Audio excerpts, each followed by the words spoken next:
My son uses a high-pitched attitude tone when I tell him something that he doesn't like. He was diagnosed with an emotional disorder, but my husband feels sorry and I still have expectations for him.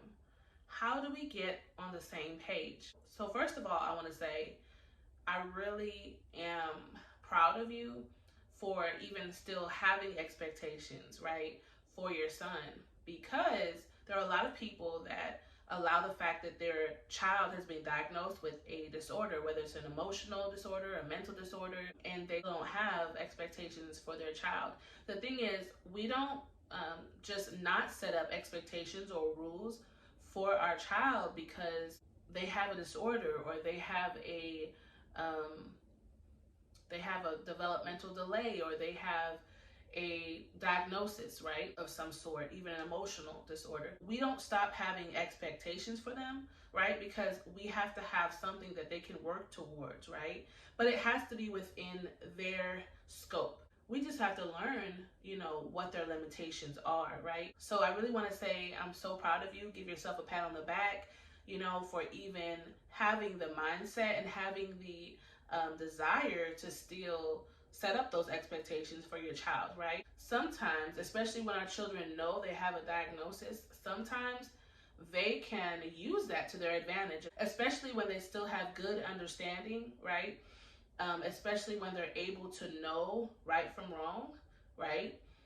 Sometimes they can use these things as leverage with us because, hey, you know what? I lashed out, or I punched a hole in the wall, or I threw my device on the floor because I had an outburst, or because I got upset about something, or whatever. So we still have to have expectations for our children. If you're a parent out there that's having this same kind of issue, I'm here to help you, right? I've also had to deal with these kind of issues within my parenting journey. And I'm not speaking from a place of a lack of compassion.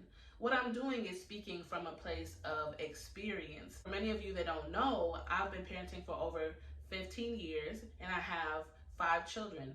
And out of those 5 children, I've had one in particular that I remember having to go through many challenges, many difficulties because of the conditions that they had, because of the limitations that they had, because of their developmental delays. And then they were also very emotional, right?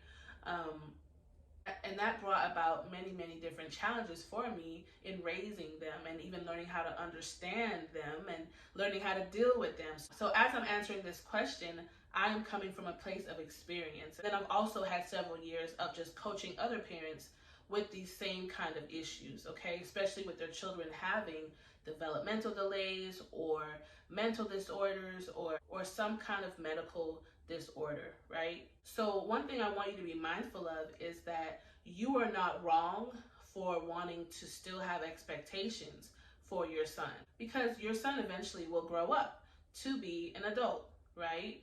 And he will have to learn how to function in society. So if he grows up and, he gets a job, which he more than likely will, he will have to learn how when he gets angry, he can't just throw everything off of the desk, or he just can't scream at the top of his lungs and hit a wall, or, right, just react out of frustration or anger and just lash out at people. He will have to learn how to control his emotions. And so he will have to begin getting assistance now as a child in learning how to manage, right, and learning how to control his behavior, right, how to work through these difficulties, because he needs these skills. He needs to know how to work through his emotions when he gets an answer he doesn't like, right? Or when someone tells him something that he doesn't want to hear. He wants a yes, but he keeps getting no, or anything like that, right? So I would say to you that no, you're not wrong for still having expectations for your son. Number one, what you want to do is do your research. If you haven't done it already, I want you to begin to do your research, right, on the diagnosis that your child has. Get into this diagnosis and learn, right, what it's all about, the limitations that your child is going to experience or is probably experiencing because of this diagnosis, right? So that you'll learn how to deal with him. Because it's not that you don't want to have any expectations for him, but it's that you have to learn the best approach to use with him because he's dealing with this. right? This emotional disorder. Number two is you need to have patience, right? Have patience and be consistent in the expectations that you have for him. That's why you want to continue to do the research on this condition that he has, because you want to make sure that you're not asking him to do something that he's not capable of doing at this stage of his development. It doesn't mean that he can't do what you're asking him ever in life. It just means right now you have to understand the best approach in how to deal with him, being considerate of where he is. So you want to meet him where he is, right? But you still want to have those expectations for him. So go ahead and reach out to me if you see that you need further help in even learning how to do this, because I will definitely walk you through this process, okay?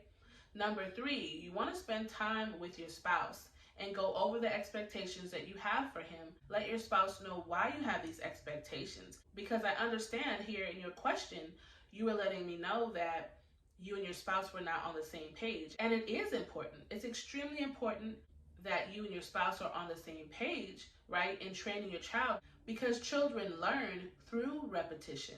So if the standard is different with you than it is with your spouse, then your child is going to have difficulty in learning those expectations. But don't give up.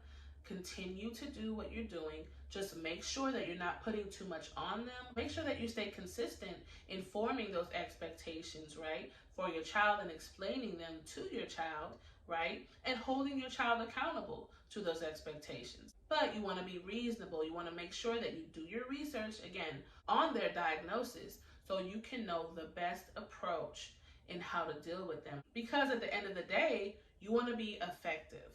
You want to be effective in your approach. You want your training to be effective, right?